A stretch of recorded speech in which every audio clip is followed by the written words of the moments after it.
let us get to Shoe's video. Now, I have had multiple people look at this. Thankfully, this is not going to be political in nature. This is simply just going to be Shoe sort of like catching up on all of the shit that's been happening. And I don't think that she's going to be like diving into the political aspects of it, thankfully. It's just, it's the social. From what I understand, we're looking at, like a year in review in general and looking at more of like the societal impacts of all these things. So, should be good. That's one thing I always worry about at Shoe. I don't want to dive into too politicalized stuff. Shoe has been backing off of that. So I've been told that it's a lot of the stuff we cover, but it's a different perspective than mine, which I am interested. I'm interested in what Shoe's perspective is on all of the stuff that we've covered. So it's a 30-minute video, which means it's probably going to be a 2-hour-long react, so we might as well just get into it. Let's fucking go.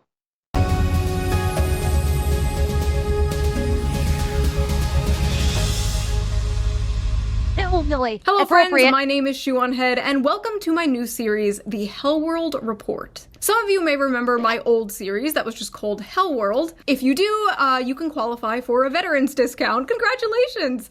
And if you remember the Gamergate days, well, please come collect your retirement. But yeah, if you have not seen my old series, go check it out. I will put the link to the playlist down below. I think this is not going to only be about America, I think. I think Shoe is going to be talking about the bloody inferno that is the entire planet for the year 2025. So this will not be just about America, I think. It's a really interesting time capsule into the years 2020 and 2021, like how crazy it was back then, and then in retrospect comparing it to how crazy it is now. But this is a shorter, more condensed version of that series. Think of it as a Temu, Jon Stewart, or Stephen Colbert before they morphed into the same flavor of shitlib. You see, I'm better than those late night Jimmies because I don't get my news from mainstream sources like some kind of hack. No. I get them from far more reputable places like Instagram Reels and Femboy Groiper69 on Twitter. From furry ballrooms and the Epstein files. Oh my god, she couldn't even finish it! She couldn't even finish the name, I love it! Femboy Groiper69 on Twitter. From furry ballrooms and the Epstein files to OnlyFans green cards and kidnapping foreign leaders, from government-funded purple-haired girlfriends to a potential civil war, we have a very packed show for you today. It has been a crazy year. And it is only January. As I am filming this, we are currently having a huge winter storm. This morning, snow, ice, and frigid temperatures sweeping across the nation. 20 states under a state of emergency. Ah yes, perfect weather to make some poor immigrant deliver me chicken tendies. It's so cold that Michigan and Minnesota received reports about exploding trees. Leftists said no more ice, and God said... Anyway, in... Holy shit! It's so fucking cold, the trees are exploding! Okay, Christians, is this in the Bible? Is this in fucking Revelations? Do we need to be worried right now? I have never seen that before. I have never seen it get so cold and trees get so iced up that the bark literally explodes. Wah! Anyway, in news that should have stayed in 2016, apparently there is a new term women have coined called man-keeping. Man-keeping is why women are done with dating. What? Researchers at Stanford have finally given a name to something many women have been dealing with for years. It's called man-keeping, and it's helping explain why so many women are stepping away from dating altogether. Man-keeping describes the emotional labor women end up doing in heterosexual relationships. It goes beyond remembering birthdays or coordinating social plans. It means being your partner's one-man support system, managing his stress, interpreting... Fuck up! Okay, no, it's the first time I'm ever hearing of this, so obviously it's some SJR bullshit. This is obviously a bunch of people on fucking Twitter or TikTok that came up with this word, and somebody decided I'm gonna make a name for myself in the psychiatric industry, and decided I'm gonna take this man keeping thing and blow it up and make it a thing. But I'm sorry, your partner's one-man support system. Are we forgetting how much, like, basically women demand of men? Like, okay, remembering birthdays, coordinating social plans. Have we seen the shit that women have done to men? Like, you have to do this, you have to think this way, you have to believe in this, you have to, like, holding his hand through feelings he won't share with anyone else. I'm sorry, did women not oh, fuck me. Oh, I'm gonna fucking lose it. The whole big thing with women, and the reason why we've gotten into the dating shitstorm, is because women love to claim men don't share their feelings, and then when men do share their feelings, the women metaphorically bitch slap them and say, I don't want to know about your feelings, you're being a pussy. What is this bullshit right here? When women basically want it, they're talking out of both sides of their mouth and want everything and just want, like, perfection when perfection doesn't exist. First, it's like, I don't want a man to show his feelings. A man should be manly. He shouldn't be breaking down and crying. If he breaks down and crying, I think he's a pussy, and I don't want to have anything to do with him. And then, literally, on the other hand, they're saying, why aren't you sharing your feelings with me? Why are you always so closed off? I want you to share your feelings with me. And then rinse and repeat in the never-ending fucking cycle. So what is this bullshit? Where now they're bitching about needing to supporting the man in their life. And now, it's unpaid, unacknowledged, and often unreciprocated. Bitch, if you get an effeminate guy who does repay, acknowledge, and reciprocate it, you say he's being a femboy pussy cuck and don't want to have anything to do with him. Make up your mind, you stupid bitches. You need to make up your fucking mind on this. His moods, holding his hand through feelings he won't share with anyone else. All of it unpaid, unacknowledged, and often unreciprocated. I hate this therapy speak people talk with nowadays. Emotional labor? You mean being there for your partner? This is why so many people are just gonna start dating ChatGPT. People thought men were gonna be the ones dating AI. No. They're gonna be the ones with these sex robots. Women are the ones who want the daily affirmation machines. Yes, honey, I love when you talk about all the drama at work. Tell me more about that bitch Veronica. Man-spreading, mansplaining, man-interrupting, man-keeping, manscaping. Speaking of manscaping, before we dive into the news, let's quickly give a shout out to today's sponsor, a sponsor that can help you with your manscaping, Henson Shaving. For the last few decades, razors haven't been designed to work better, they've been designed to be marketed better. More blades, more features, more gimmicks, and skin irritation is just something you're told to deal with. A big cause for that irritation is blade flex. Most razors use springs to let the blades move as you shave. That causes extra friction and razor burn, so people use aftershave, cold water, moisturizer, whatever. They fix the symptoms instead of the cause. But the question nobody asks is, should the blade actually move? How do we fix the actual problem?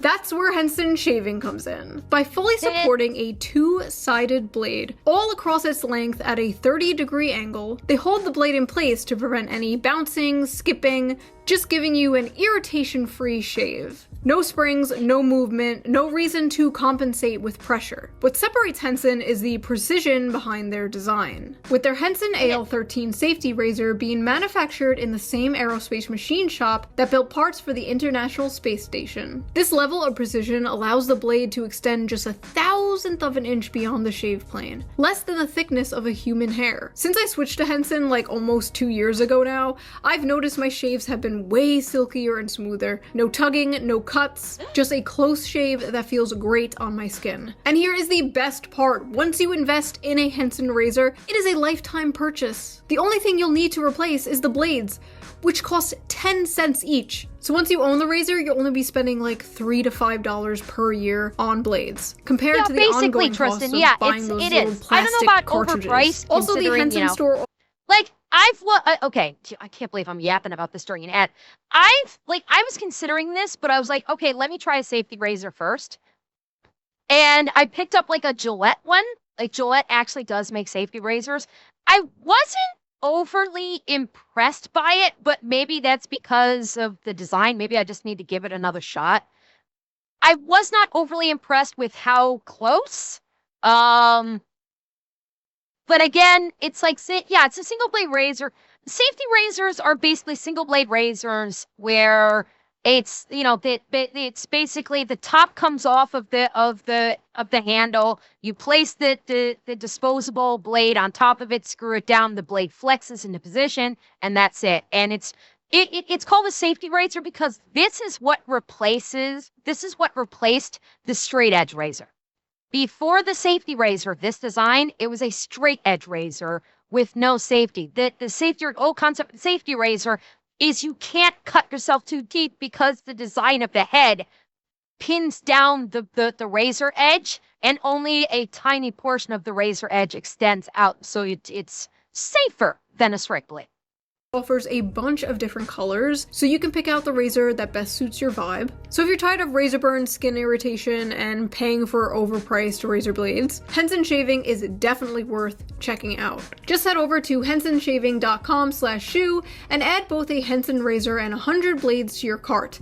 Then enter the code SHOE at checkout to get the blades free with your purchase. Big thanks to Henson Shaving for sponsoring this video, and thank you, the viewer, as always, for not skipping the ad. You didn't, right?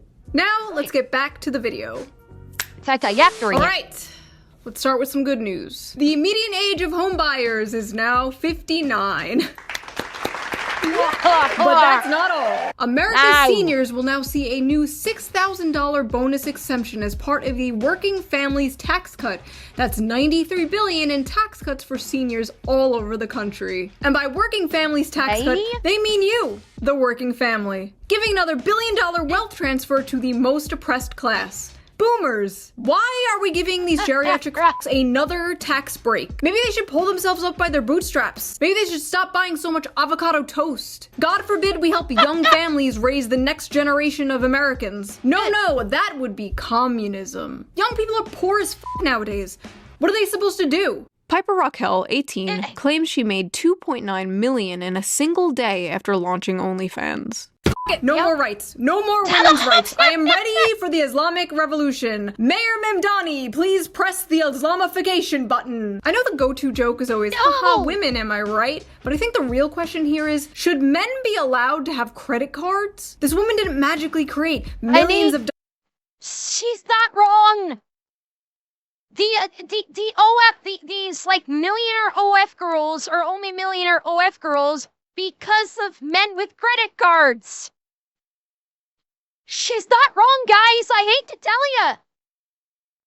Stop spending money on freaking OF girls that all they do is shake their ass. Spend your money on hot VTubers instead. We're actually entertaining. And we don't need to show hold to be entertaining. Eh? Wow. Dollars with her mind out of thin air. No. Millions of men made this woman a millionaire overnight. Oh, to your point, R34 is free. Frickin' the hub is free. Literally, all these bitches on OF, you can find a million times over what these bitches on OF are putting out on the literal fucking hub. Thank you, Yard Dog. Thank you. Yeah, this is the crazy part. On the second the OF girls, you can literally find everything the OF girls put out and 1,000 times more on the fucking hub. Fui. Or you can watch VTubers, because VTuber pussy is the best pussy because it never gets old. It will eternally be soft, supple, bare, smooth, and sexy as fuck. I'm just saying. With her mind out of thin air. No. Millions of men made this woman a millionaire overnight. Where's the accountability for that? I'm out here policing the whores. We need some men to be out there policing the simps. We have a simp epidemic. Simps are out of control. Not all of them, though. Mine are cool. They can stay. Also, isn't this like the third OnlyFans? I don't have simps, so my beloved strays can stay, because you're not simps. You're not simps. You're my beloved strays. There's a difference. There is a crucial difference there. 18th birthday announcement, and the woman turns into a millionaire overnight. Someone a little sus about that. But don't worry, thanks to AI, we are entering a new age of goonerism. I saw this. Oh, this is fucking nuts. This is insane. Honestly, what's the big deal? Men are already that is fucking insane. This is the real person. This is the AI VTuber, essentially. Like, it's so fucking good. It's insane. That is scary good. Honestly, like, I'd like to try this. I legit would like to give this a try to see how effective it is. I just have no idea how I could get my hands on one on the software. But no, this is not real-time deepfake. This is literally like this is an AI created like VTuber, essentially speaking. And thank you so much for the tier 2. Thank you. I would legit like to try this just to try it, to see how effective it is. It's like, yeah, this is like realistic VTuber models. It's scary good. Talking to the guys in India who run the accounts of OnlyFans models. Is this really any different? The internet is slowly but surely just becoming Indian men scamming other Indian men. But don't worry, not every internet waifu is a man using AI. In fact, if you live in the UK, you may get a state-funded, far-right, purple-haired waifu. Here we Introducing go. Pathways, a point-and-click video game created by the UK government to help prevent online radicalization. Pathways is an educational visual novel and learning experience created by the UK media company Shoutout UK, with funding from UK government's Prevent program run by the Home Office. The game is meant to teach the youth about dangers of radicalization and extremism in both real life and online. So that was a fucking lie. Because we know what it actually is. It's propaganda for re-education camps. Done by putting the players in a role of a character named Charlie, who must navigate 6 different scenarios relating to extremism. In the second scenario, the player is introduced to the character Amelia, a staunch anti-immigration protester depicted as a goth girl with purple hair, a pink dress, and a choker. And the internet instantly fell in love with her. Oh god, yes.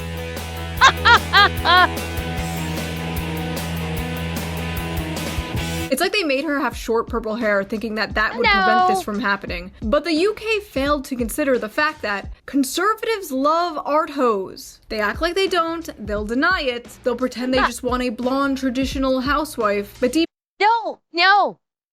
They want their big titty goth girls back. Seriously, like, they desperately want their big titty goth girls back. They're sick of all of the big titty goth girls going over to like the woke screening mob. They want them back again. Oh, I know. Deuce, I know. I'm in it. I'm in Skybro's newest music video about Amelia.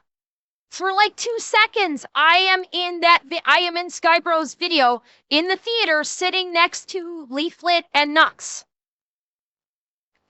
I know. It's a great video. Deep down, every conservative wants a woman who looks like this, who says the N-word. Government-funded I know about the video N-word. games. Incredible. At least our government doesn't do weird shit like that. No, our government is very normal.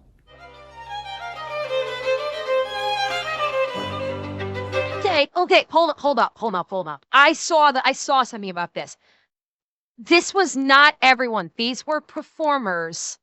There was only like 4 of them, I think, and they were literally doing a performance. This was the entertainment. The guests themselves were not furries. These were just a couple of like actors doing a performance piece. That's it. It's not what you think it is. This was not a furry convention.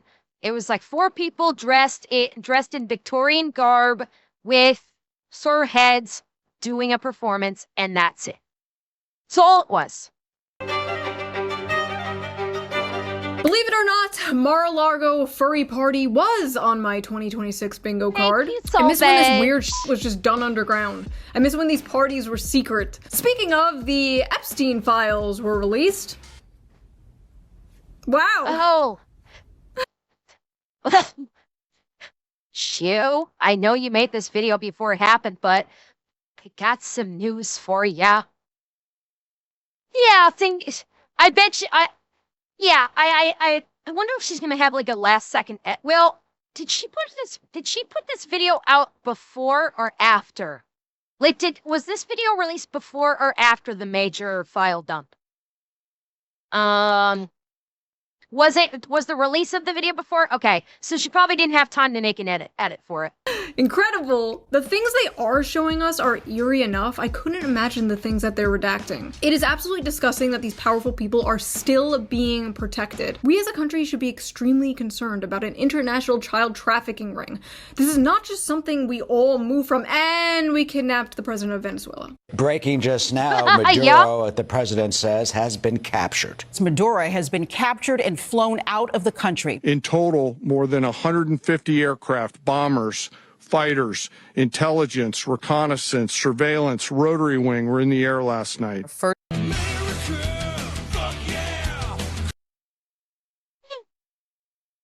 Yes.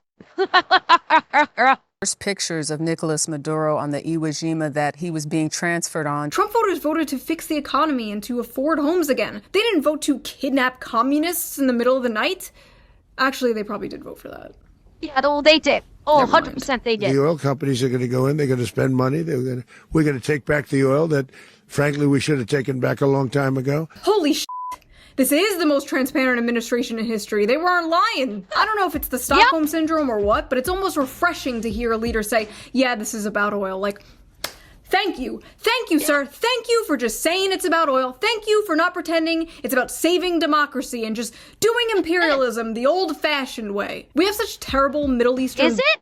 Really? Is the oil that bad? Well, probably, I'm guessing if the oil is bad in Venezuela, it's because it hasn't been properly refined for God knows how many years. Because they kicked out Exxon, how many decades ago was it, when Maduro took power?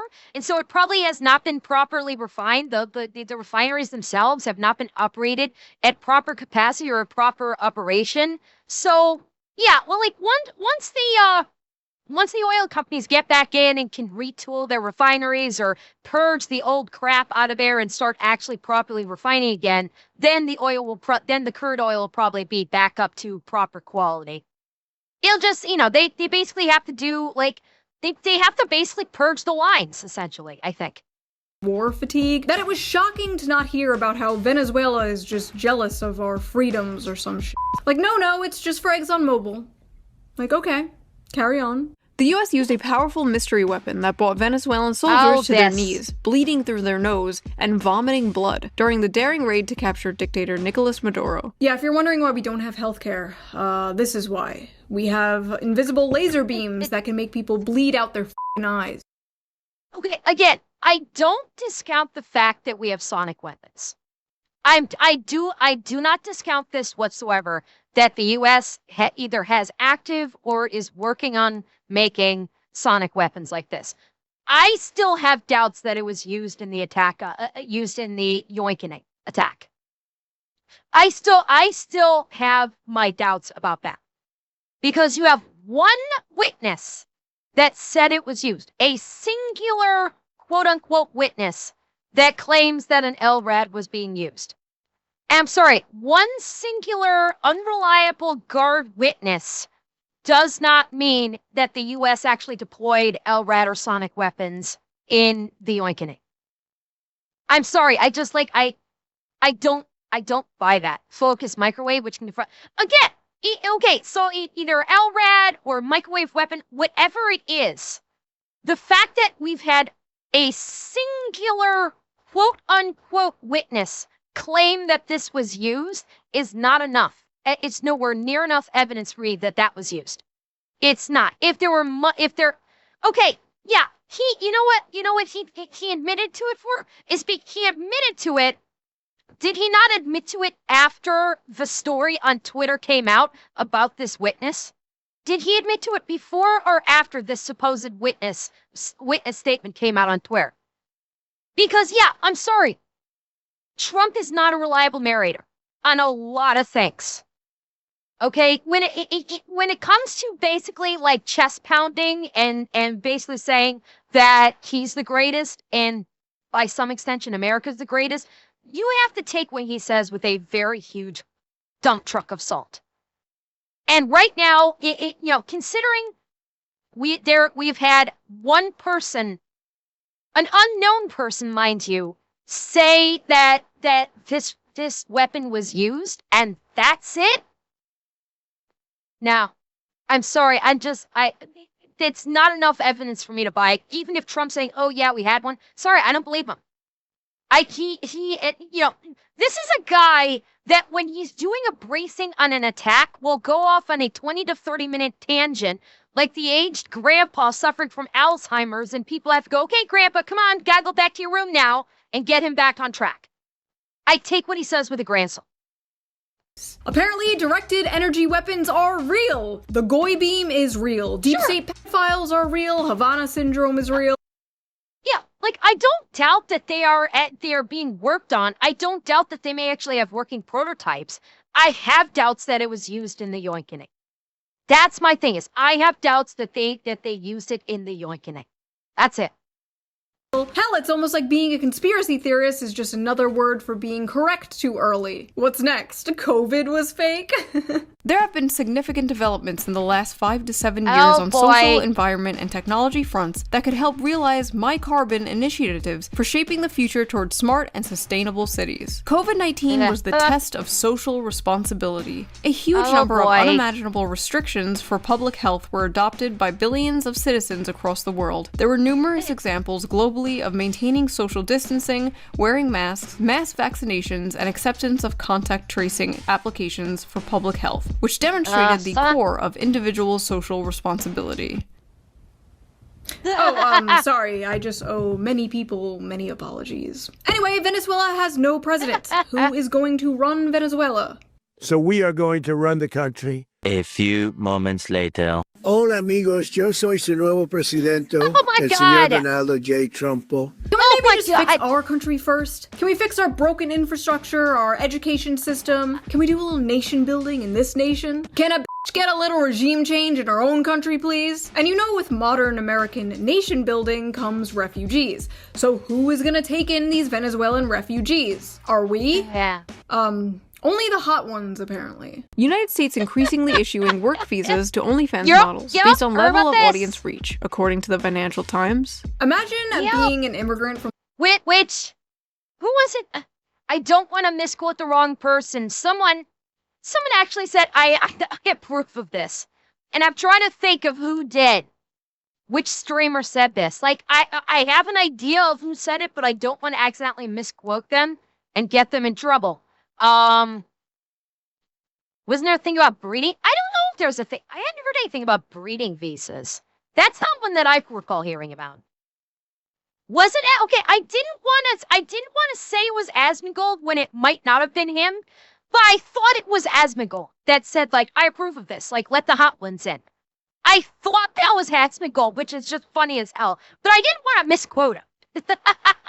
Like some poor country working your ass off to get a work visa in the United States. Surprise. When all you had to do was bend over and show hole. Big booty Latinas to the front, tortas to the back. Anyway, na boo-boo, my president can kidnap your president. We're invincible. We can regime change anyone we want. Who's next? Canada, Greenland, Cuba? Cuba's literacy rates are higher than ours. Maybe they should come liberate our dumbasses. Kids are swiping on books. But it, the Don Road Doctrine, baby. Let's go. Yeah, you guys heard about that, right? The, Greenland, Cuba? Cuba's literacy rates are higher than ours. Maybe they should come liberate our dumbasses. Kids are swiping... Yeah, you see this? Like, kids are literally, they will have a physical book, and they're literally trying to swipe on the book. Like a phone to turn the page. Like, they can't figure out books. The literacy rate in the education and intelligence rate of the modern American school student is terrifying. It's absolutely terrifying. You have kids that are in high school that can barely read at a 4th grade level. It's fucking scary. And yeah, now we're seeing a more exemplification of it, which I'm not going to delve too deeply into that because, quite frankly, it's just depressing. It's parents are failing their children and teachers are failing the children. Parents are not actually getting on their kids and making sure that they don't have their heads stuck in a tablet 24 hours a day. And teachers are now actually teaching children to be activists. That's been the current thing that I've seen videos with teachers, that have been lamenting at the literacy level of the kids that they teach, and that is horrifying. That seems like it's teachers that actually want to teach their kids, and I do feel poor for those teachers that they want to try and teach the kids, but the kids are so far behind the 8 ball. It's like they're not going to be prepared when they graduate from school. And in that respect, you got to put a good amount of the blame on the parents, because the parents are not actually disciplining their kids. They're not getting them off the fucking tablet or the phone with every free moment they have. There is parental responsibility at play there, why kids are doing so terrible at school. But then you've got the teachers now that are literally turning the students into activists. We've been seeing that in the last several weeks, where more and more teachers are literally teaching activism to children instead of actually providing them with an education. That shit gotta stop. Those teachers should be out of a job. You should not be teaching. Grade school, junior high, and high school teachers should not be teaching children to be activists, and if they are, they need to be fired. They're teaching them how to counteract against ICE. They're teaching them they're leading them through walkouts. They're literally doing full school walkouts so the teachers can teach them about being activists. There was one video, oh my God, this was SJR material on a multiple level scale.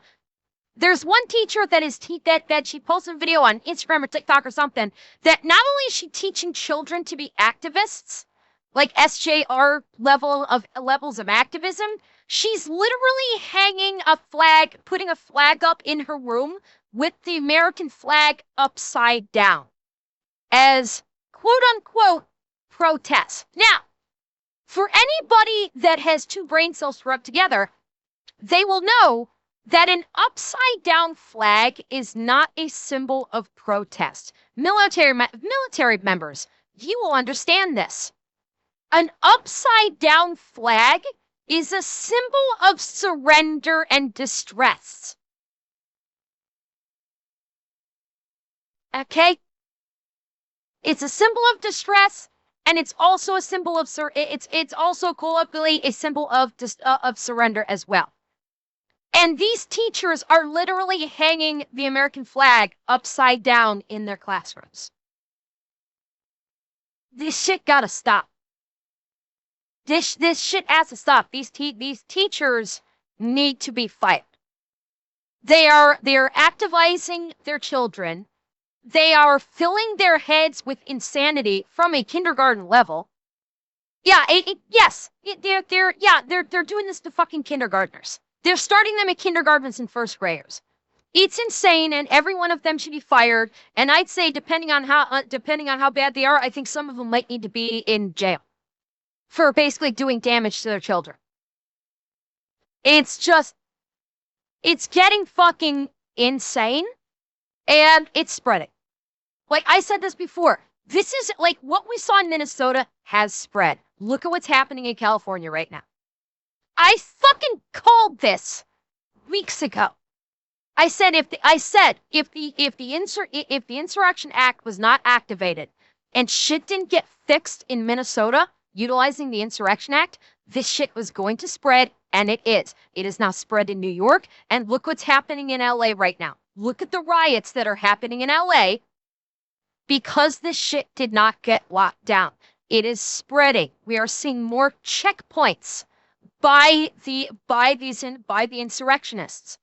All of these anti-ICE people, they are now setting up literal checkpoints and stopping every fucking car that goes through, running license plates. Wonder how they're doing that. Wonder what illegal method or who's illegally using their access to records to do that.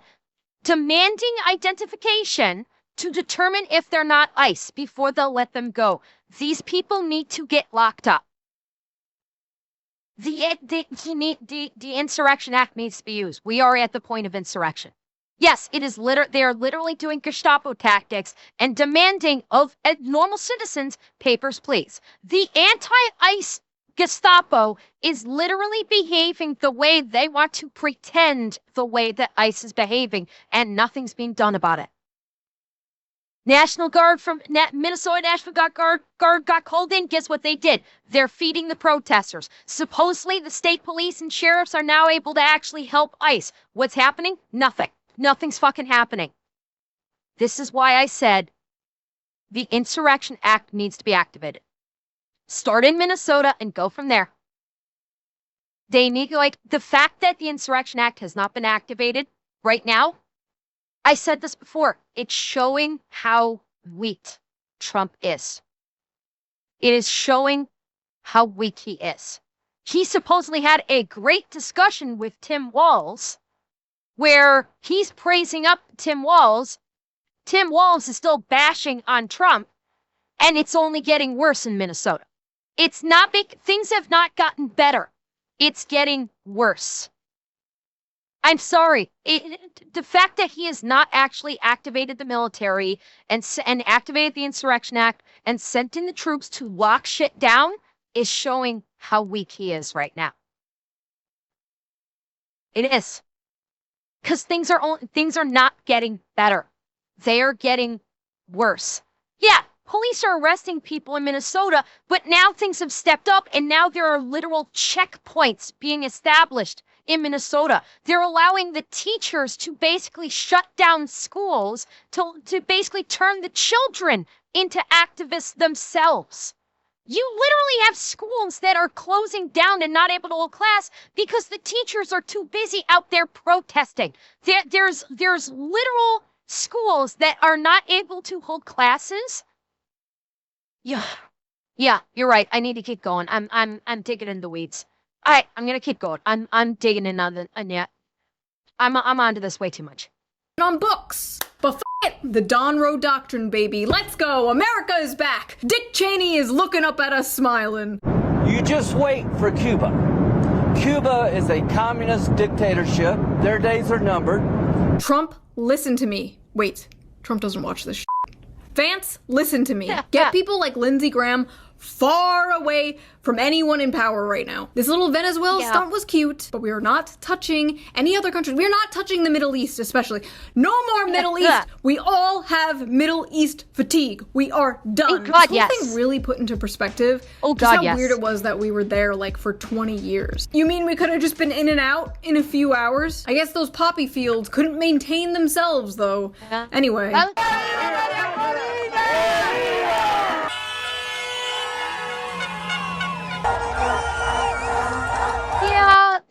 They're celebrating this, but now there's a power vacuum. That's the problem. They're doing all this celebration, but now we've got a power vacuum. And wasn't there stories already about people trying to fill that power and like their troops going through the streets? I know that we were planning to. I don't know if that came to fruition or not. I know we were planning on putting what's her name into power. I don't know if it ever came to fruition. I know now maybe things have settled. I do remember in the days immediately that followed, there was like some issues where I thought there was something about soldiers were having, it was a gang basically. Okay. So while there was some adjustments, you basically had some gangs that were causing issues. Okay, maybe that's what I'm thinking of.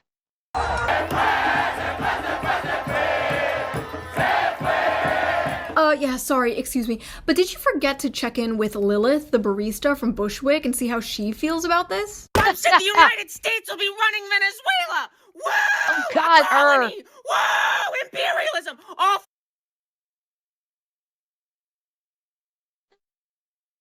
there it is. The poster child. No, don't you fucking dare compare her to my hair is thick, luscious, and crimson. Hers is a bad dye job and stringy as fuck. Don't you dare compare her to me. And her hair is more pink. Mine is a glorious red. Don't you forget it. for what? So a fucking multinational corporation. Oh God, she's double-nosed. You know what's funny is I basically said the exact same thing this person said, but I said it less loudly. She has a nose ring and I don't, so I'm right and she's wrong. End of story. I guess this is just what happens when you dismantle the soft power of things like USAID. We're no longer doing secret regime change operations behind the scenes. Now we're just straight up kidnapping other world leaders in the dead of night and just saying it's about oil, which honestly kind of makes me believe it's not about oil. They're never that blatant, right? I mean, what could it be? Like, Israel isn't behind this one, right? The implications here are really great for the Venezuelan people. Oh God damn it! You know, people say, "Oh, the Freudian slip! Oh fuck, the Freudian slip! Oh no! Oh fuck me! Here we go! Oh fuck! Here we go again!" I have Israel derangement syndrome, but I'm sorry, I can't help it when they get on TV and say shit like this. No, it's difficult to hear, but it's time to limit the First Amendment in order to protect it, and quickly before it's too late. What do you mean? Who the fuck is this guy? Who in the fuck is this guy? That just said you need to limit the First Amendment. Who is this? It's this fucking terrorist. Like, his name is Shlomo? Oh, Mike. And of course, he's on CNBC. Because of course, he's on CNBC. They would platform someone that says, oh, we have to limit the First Amendment in order to protect it. Yeah, I think the Second Amendment might actually have some disagreements with you about that. I don't doubt that regular Jews don't respect him. Every regular Jew heard that, took one look at him and go, the fuck you say, motherfucker? Yes, First Amendment is freedom of speech. This guy basically just said that the freedom of speech should be infringed the upon. difference between a conspiracy theory and reality is about a year. Is that what they say? Okay. Yeah, it's First Amendment is basically freedom of speech, freedom of religion, freedom to practice your religion, so long as it does not harm others. It's more than simply just speech, but it's broken down to, yeah, speech. So basically, with protesting, peaceable protesting is covered by the First Amendment. So all of these protesters, if they just like stood on the sidewalks with their signs protesting, yelling, and screaming, that would actually be protected by the First Amendment. When they break into a church and start terrorizing people, the First Amendment no longer protects them. There's the difference. Freedom of speech is basically that your speech will not be infringed upon. You can effectively, and this is just this is paraphrasing, you can effectively say whatever you want to say so long as it is not done with the intent to harm another person, i.e. yelling fire in a crowded theater resulting in a mass fearful stampede to get out, resulting in the harm of someone, is not protected by the First Amendment. Saying so-and-so is a fucking asshole and is a cock-gobbling thunder cunt is protected by freedom of speech. Do we see the difference? I mean that we need to control the platforms, all the social platforms. We need to stack rank the authenticity of every person that expresses themselves online and take control over what they are saying based on that ranking. The government. The government should. Wow, sounds like communism to me. Last I checked, America's not a communist country, so what the fuck is this communist doing talking on CNBC? He literally just said that America needs to go communism. Yeah, fuck this guy. As I said, I'm pretty sure the Second Amendment has something to say about his words regarding the First Amendment. Pretty fucking sure. Yeah. Exactly. It's like, oh my. Well, I mean, you could say it's communism, you could say it's fascism, you could say it's authoritarianism. It's kind of flavors of all of the above, honestly. Social media. Yeah, should do that. Try explaining that to someone without showing them the video. Go ahead. Yeah, there's a Jewish billionaire named Shlomo who wants to control the internet. Like, okay man, you're in too deep. No more Instagram reels for you. Anyway, you should have just let us play video games. Now we're perp walking the president of Venezuela down the streets of New York City. But hey, leftists, just think of it this way. By bombing and kidnapping, instead of just doing the usual covert psyops, we saved maybe, what, $1 billion? $1 billion that could go to other, more important things, like defense contractors' stock buybacks and empty Somalian daycares, apparently. This is MAGA YouTuber Nick Shirley. Back at a daycare in Minnesota, he alleged... Again, I said this before, I'm gonna not dive into it too deeply, but fuck you, CNN. He exposed over $100 million in daycare fraud in one day, and of course, you're gonna call him a, quote, MAGA YouTuber to try and discredit him, when guess what? You just did that to yourselves by doing that. Everything CNN did when reporting on Nick Shirley basically facilitated the discrediting of themselves, including the bullshit, oh, they broke into our daycare center and stole the only thing they stole was the specific documentation that would actually prove we're a legit daycare center. Oh, what are the odds? And yes, CNN did. Yeah, well, that's a whole different thing. CNN did employ Don Lemon. That tells you about what you need to know about Don Lemon. Don Lemon was too fucking extreme for CNN, which is already an absolute piece of shit, quote unquote, news agency. And Don Lemon was too much for that. Okay? Was a fraudulent facility in a now viral video. Shirley tries to open locked doors and talk to people at various daycares he claims are frauds. The point is that blacked out doors, they can't give you any information. You call that number, no one answers. It's not like Nick Shirley was the first person to expose this either, but now it exploded. And the fallout has been... Oh yeah, that's exactly what I said before when I covered this before, is CNN, they did the whole MAGA YouTuber thing and tried to discredit Nick Shirley because they were jealous. All of the obvious left-wing news agencies, CNN, ABC, CBS, MSNBC, all of them tried to discredit Nick Shirley because he did their job 1,000 times better than they're ever able to do. He accomplished what they can only dream of accomplishing. His journalism, the news story that he put out, and he's just a YouTube journalist.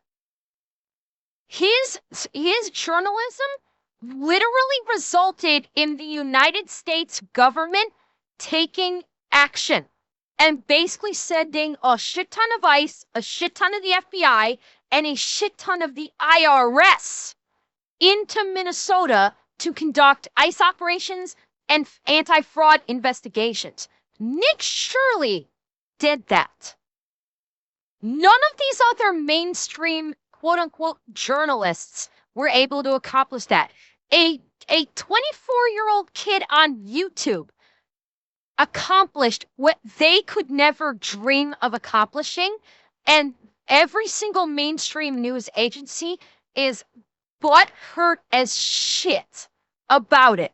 And that's why they are oh so desperate to discredit him, because they hate the fact that this 24-year-old kid is a better journalist than every single one of them throughout their entire agencies. That's why they hate him, because he's a journalist, they're not, and he just proved it in the most monumental way possible. Bizarre, to say the least. The funniest part had to be when the infamous Luring Center claimed to have been broken into the night this all went viral. Unfortunately, we saw that there was important documentation, enrollment of the children, and also employee documentation that was gone. There were also convenience checkbooks that were ripped from our check papers that were ripped from our book. Oh, how convenient! This is devastating news. Oh no, somebody broke into the daycare and stole all the paperwork we needed to prove we are a legit operation. Please ignore my suspicious exact paperwork we need to prove we are a legit operation shaped belly. Listen, no I know, hate I to saw the the lady Somalians, shaking her but when head my behind family came here 100 years ago, we did organized crime the right way. We would have had tin walls and cement shoes at the bottom of Lake Superior. This is just sad. This is cartoonishly pathetic. Listen, Yes, that was the guy wearing the $2,400 framed glasses. Yes, it was. Nobody is going to want to support government programs if they think it's all going to like this. If you want people to support a welfare state, you have to make sure that welfare is actually going to real things that help real people. Listen, it's already hard enough to convince a right-wing audience that there's more to leftism than... Mike, you know what? You're absolutely correct. I guess it was Fox News, but yeah, there was reporting on the fraudulent daycares back in 2018. You are correct. But it got swept under the rug. And then Nick Shirley came out, and basically, there's a little bit of luck at play here. I will freely admit there's a little bit of luck at play. Fox did a story on it back in 2018. Nobody heard about it. Nobody knew about it. Nick Shirley did his investigation, put it on YouTube, and basically, it was through luck that people like Asmongold and Nux and Kirsche and other big streamers saw it, watched it on their stream, and went, "Holy shit!" And and because they have a much larger audience than it blew up on Twitter. I'm not sure if it blew up on Twitter before or after these guys watched it, but it definitely gained attention because streamers watched it on their streams and then posted the video of it to YouTube of them watching the streams, and they have an audience. Did Elon boost his video? I'm sure he probably did, and that absolutely helped. But this is where people pay attention to streamers more so than they pay attention to mainstream media. People go to streamers for news more than they go to the actual news agencies themselves. Effectively speaking, right now, the news agencies are basically feeding the streamers the news that they're going to talk about. Nobody actually, fewer people are watching the actual news channels themselves. They're watching the streamers who are watching the news because the streamers will actually view the news and they'll actually give a nuanced opinion on it. And people care more about the nuanced opinion of these streamers than they do about the news agencies because they don't trust they don't trust the mainstream news agencies. Yeah. Basically, and this is what I've said. Streamers are the news media now, are the journalists. This is where you have the journalists themselves. So actually, let me rephrase. Streamers are the news broadcasters now. They're all journalists. Nick Shirley proved that. Nick Shirley is a journalist, but it is being broadcast. Yeah, they are like the anchors. Yeah, that's a fair assessment. They are the anchors / commentators. And so people come to Twitch or Kick or YouTube to get their news, not from the mainstream news media, but from people that watch the mainstream news stories and give their nuanced take in a way that is not so, I'm a news anchor. I'm going to talk about this, and I'm going to pretend like this is just the facts. Where the streamers can watch a story and go, hold on, pull up a diametrically opposed news story that has differentiating facts, go, hold up, this doesn't work. We need to look into this, and they'll actually look into it on stream, pull up the information on stream, and they'll present it in a way that is more digestible to the modern public than the regular news media just talking like this and giving news like this. So yeah, streamers are the new journalists or the new news programs. We are. And yeah, to a teeny degree, I will include myself in that. Teeny degree. Like, Asmongold, Nux, Kirsche, they are so much more deeply into this than I probably ever will be. I freely admit, I don't know if Kitsu does news. She might. I'm not sure if Kitsu does news or not. But, like, I will freely admit, like, Asmongold, Nux, Kirsche, they are way deeper into the news than I am. I talk about topical stuff. I do. I don't talk about it as much, and I do not dive into it as much as deeply as them. But I will absolutely talk about current events. Yes, I know I was voted the #1 news VTuber. I know. I still don't know how the fuck I won that award for being the #1 news VTuber on Kick. I still have no fucking clue how that happened. Didn't see, and Leaflet, yes, of course, and Leaflet, like, streamers are the news now. We are the news. People will come to us for the news before they'll actually turn on a regular news broadcast, because we, the streamers, will give a more fine minutia and context to something that the news agencies will refuse to do. Kind of like how CNN called Nick Shirley a MAGA YouTuber.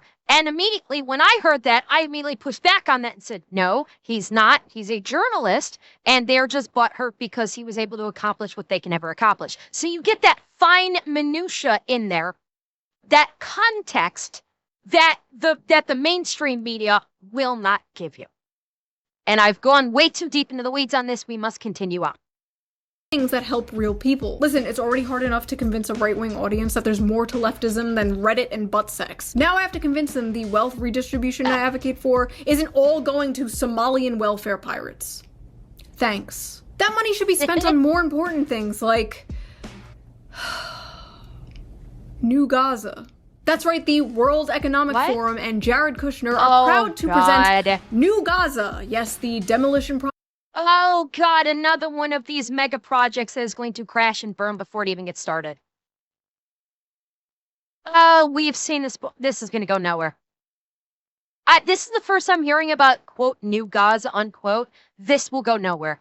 We've seen, like, literally every major, like, mega infrastructure plan that has ever been made in the Middle East has gone nowhere. It's barely, every fucking one of them has not even gotten out of the planning stages. Like, the only country that has been able to kind of sort of make it happen is Qatar.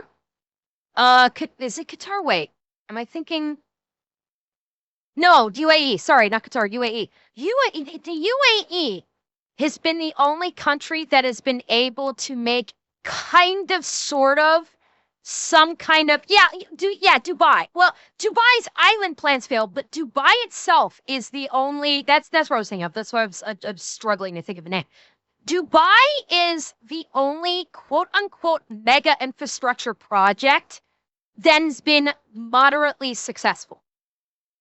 Every other mega infrastructure project that has been attempted in the Middle East has never barely even gotten out of the planning stages. They all fail.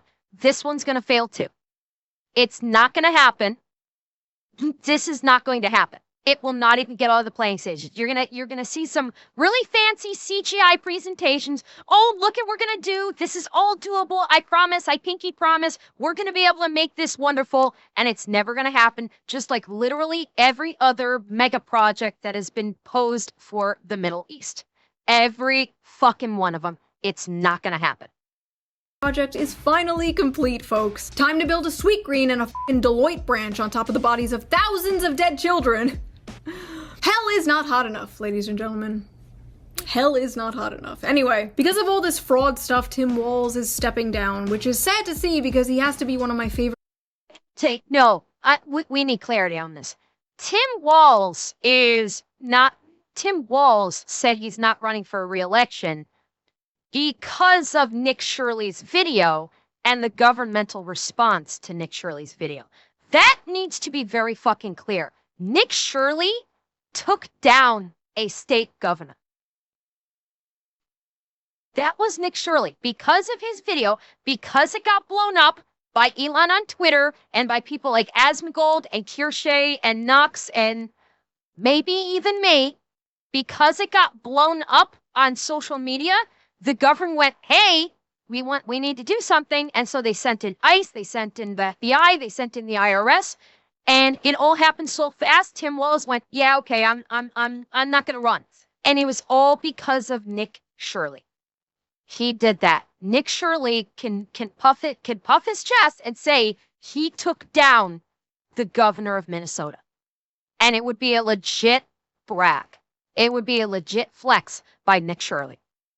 Characters in modern America lore. The first white male DEI hire, the last white dude for Kamala Harris, a dying breed. But hey, maybe this marks an official end to the Kamala Harris era, and we can move on and focus on rebuilding the Democratic Party to something more. Harris stepping toward another White House run. Oh shit, here we go again. No. We are not doing this. No. I swear to God, the Democratic Party is like an old friend addicted to heroin or something. You want to help them, you do everything you can to help them, but they don't listen. They keep doing stupid things and hurting themselves. But you just can't give up on them. You can't. You want to see them get better. You know deep down, they could be how they used to be. But it's hopeless. And all your other friends keep saying to you, just forget them. Just forget them, it's not worth it. Come hang out with us instead. But those friends are on crack. Those friends are on crack cocaine. But this Minneapolis fraud thing is looking pretty bad for Tim Walz and the Democrats. People aren't just gonna forget about this. And an ICE officer just shot a woman in the face in Minneapolis. You can hear the agents tell the woman to get out of the car and approach the SUV. The woman then drives forward. That's when the shots are fired, the car crashing. As I was writing this video, an innocent woman was picking her kids up from school when an ICE officer jumped in front of her car and randomly shot her in the face. Or an angry protester was blocking the road and tried to run over an ICE officer with her car, so he shot in self-defense. Depends on how you look at it. Depends on how you voted, apparently. The way I see it, this woman... Okay. I'm not gonna get into this. I've talked about this ad nauseum already. I'm not gonna go down this fucking rabbit hole again. Woman was not trying. She's Claire. She's just basically talking about what both sides were saying after this happened. One side was saying, oh, she was just picking up her kids from school and an ICE officer just arbitrarily opened fire on her. The other side is saying she was a protester that tried to run down an maliciously tried to run down an officer, resulting in her being shot. And the truth is somewhere in the middle. The truth and the facts of it is somewhere in the middle. That's it. That's all I'm saying. I'm not diving into the minutiae of it. That's all I'm saying. And that's what she's basically just quoting both sides on it. Depends on how you voted, apparently. The way I see it, this woman was not trying to hit him. She was not trying to run him over. I think she was trying to drive away. And in an alternate universe, he dodges the car and she drives away. And it's easy to be like, oh, in hindsight, he should have done this, he should have done that. That's like so much of the discourse right now I'm seeing is just in hindsight this, in hindsight that. And it's easy for us to say in hindsight, you know, after the fact. It's easy to say he could have, he should have, but all he saw was a car revving up and going towards him. This has been one of the most insane political wars. Striking him, I do have to make that clear. She did strike him. She did. Whether or not she intended to strike him, she did strike him. That's facts. He did strike him. He did suffer injuries. Whether it was her intention or not, it doesn't matter. She did. There was an impact. He responded as is appropriate with lethal force. So, yeah. That's what it is. Police officers are not restricted with using deadly force if there is a clearly perceived intent of harm. If their lives are threatened or they're endangered, they can respond with lethal force. That's why there are charges on the books of involuntary manslaughter. Even if you didn't intend to harm someone, you can still be charged with a crime as would have been the case here. Check tests I've ever seen in my life. It really all comes down to how you view ICE and police officers in general. Many, not all, leftists view ICE as completely illegitimate. Same with the police, they want to abolish both. So you're not going to get a real unbiased conversation with those people. Because why the f should a protester respect ICE in the first place? And many, not all, conservatives tend to be complete and utter fucking bootlickers. Completely unable to criticize anything the police do. ICE can do no wrong. Don't tread on me becomes tread harder, daddy, real fast. This is extremely aggravating discourse, and you and she's right. Like the people, this is where I'm talking about with like the extremes on the right side, is they basically say like no matter their viewpoint is no matter what ICE does, it's all correct. There's absolutely no room for argument. There's no possibility that any police officer, or in this case an ICE agent, could have ever acted inappropriately. Yeah, and that's why I clarified with the extreme, not the average person, is police can mess up. Police have messed up on from state to federal levels. Cops have fucked up. Look at the ATF. Classic example of a federal police agency royally screwing the pooch. Literally. Yes, it can happen. And that is why when we looked at the shooting of Alex Breddy, that's why when we looked at it, I made these I specifically said before we went into it, we're not looking at the ideology, we're not looking at the politics, we're looking at the specific, the facts and the evidence of the shooting. And it's why I criticized, as did Rich, the tactics that were used during that incident. Absolutely. There is nothing like anti-police when you criticize improper what's the word I'm looking for? When you work off of improper procedure, if your actions are inappropriate for the situation at hand, there's nothing anti-copper, anti-ICE, or anti-anything about that. If you look at a specific situation and go, that cop fucked up. It's just simply looking at the facts. It's looking at the facts and recognizing, okay, this guy screwed up. And we noted during the situation with Alex Breddy, there were fuck-ups. Was the shooting one of those lawful but awful? Yes. It was. Should it have happened? No. Did the circumstances result, the circumstances leading up to it result in what could be justified as a good shooting given the context of what occurred? Yeah. Doesn't mean that the situation was good. The shit that I flat out said, the situation leading up to the actual firing was an absolute shit show. I've criticized the fuck out of the entire situation leading up to it. But the actual fire, the actual shooting itself, horribly, shouldn't have happened, but in the context of what occurred, justifiable. It's a whole it's an incredibly awful situation overall, and the events leading up to it were fucking horrific. On both Alex's response and the police response, but the shooting itself would be considered justifiable when looking at the totality of the circumstances and the evidence. That's not being anti-police, that's not being pro-police. That's looking at a situation and saying, here's the facts, here's the evidence, and while it's horrible, yeah, it's justified.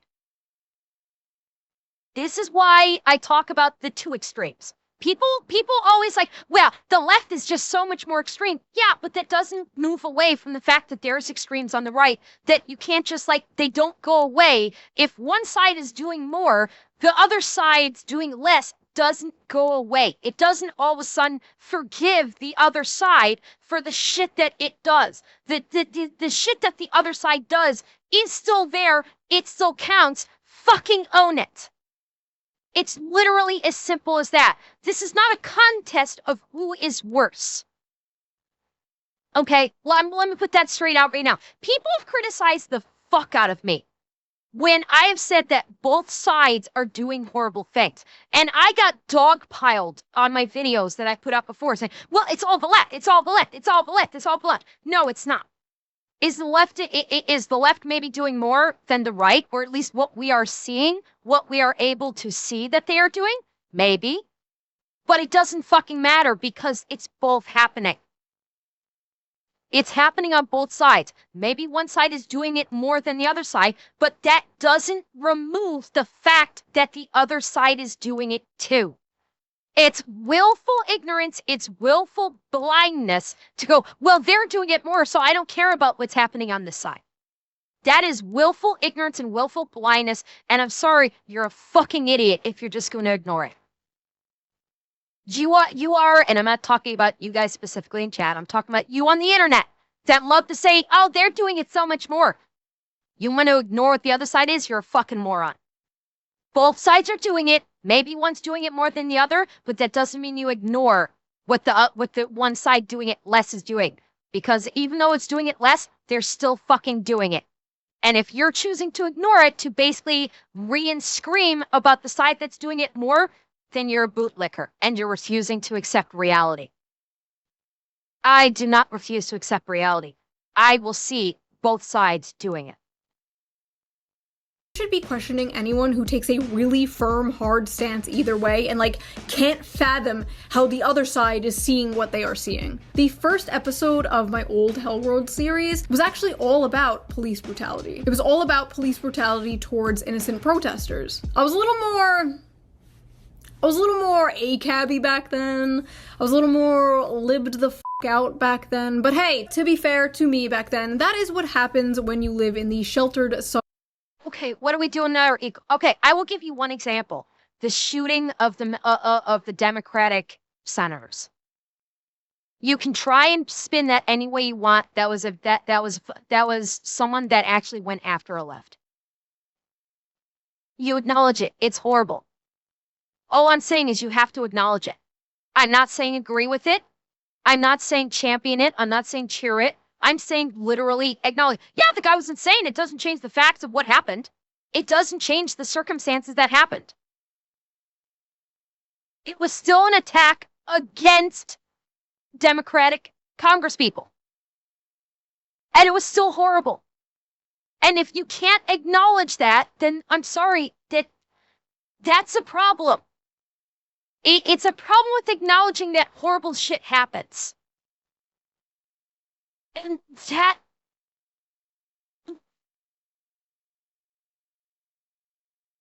This is where I have a problem, is that people don't, they refuse to acknowledge that horrible shit happens. And what's happening right now is we're seeing more of what's happening on one side because it is getting more publicity. The algorithm is feeding us because of our viewing habits. The algorithm is feeding us more coming from one side versus the other. It does not eliminate that shit happens on the other side.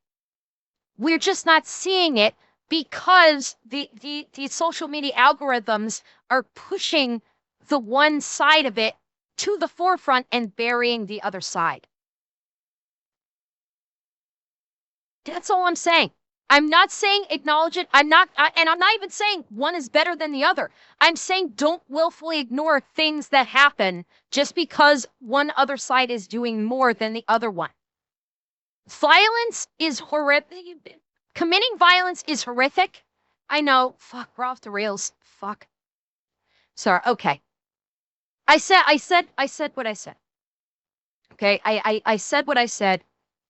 I'm not trying to basically make martyrs out of anybody. I'm not trying to basically say that there's not a disproportional amount of what is happening. That's not what I'm saying. I'm painfully aware that we are seeing a disproportionate amount of shit happening on one side versus the other. I'm fully cognizant and aware of this. All right, I'm fully cognizant and aware of this. But what I'm saying is don't ignore, just don't blatantly ignore what's happening.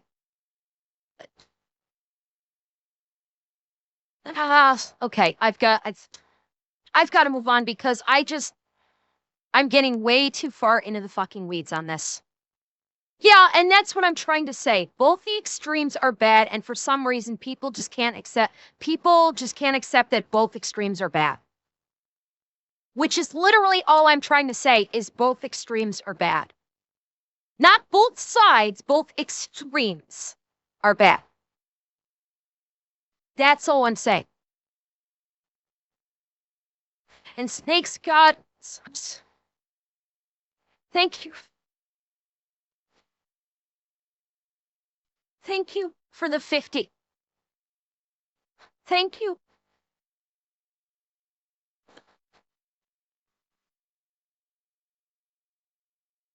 Thank you.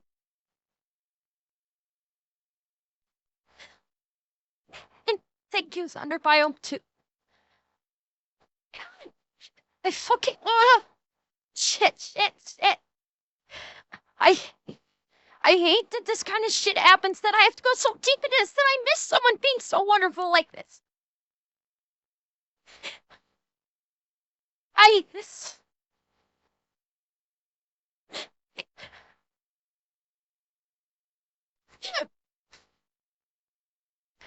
need that this shit happens, and then it gets so fucking conflated and so fucking screwed up that I miss someone being so fucking wonderfully generous.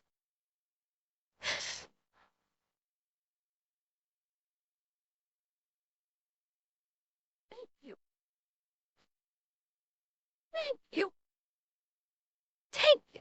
Thanks, God. Thank you so much.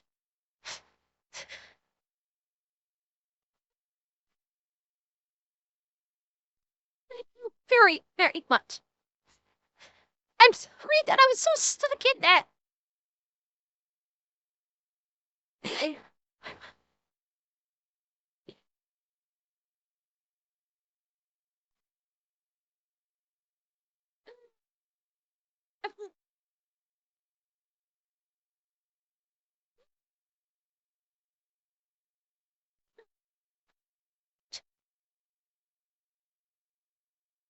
Okay. Let's. Okay. Let's just get through this.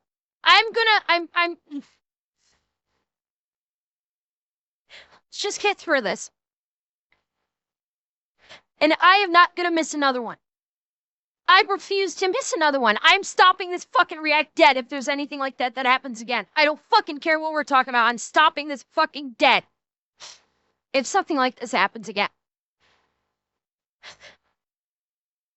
Back then, but hey, to be fair to me back then, that is what happens when you live in the sheltered suburbs of Long Island in your parents' basement versus having a kid and living in the city for 4 years. The police are a taxpayer-funded HR department for structural violence. They exist solely to protect the rights of private property.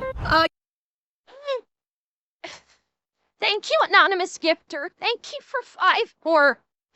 Thank you very much. Yeah, we need more police. Police are good. Police are great. Give the police more guns. More guns. Give them more guns. Tanks. Tanks.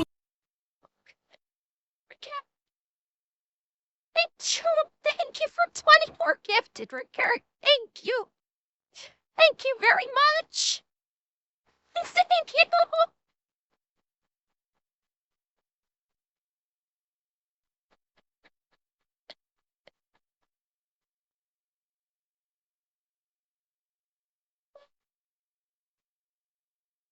You guys, thank you so much. Thank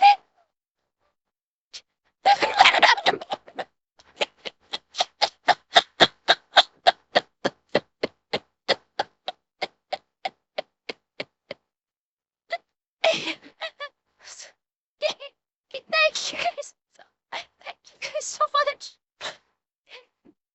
Thank you. Thank you so much, guys. Thank you.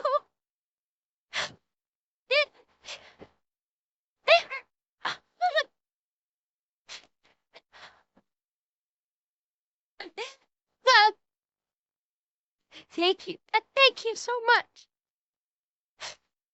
Damon, doesn't matter. You're here. That's all that matters. It's all that matters is that you're here. And, oh, God. Oh, thank you guys. Thank you so much. Even.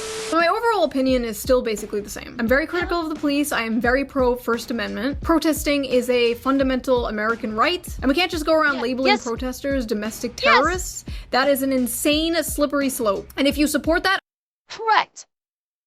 Agreed. What she just said, okay, let me get back on track here. What she said, I agree with. Thank you, Dark Speedster. Thank you. Yes. Renee Good was not a domestic terrorist. She was not. Anybody conflating her to be a domestic terrorist is fucking insane. Yeah. It's absolutely insane to label her as a domestic terrorist. And and what it's doing is it's watering down the terminology, because what we saw at the St. Paul Church, that was domestic terrorism.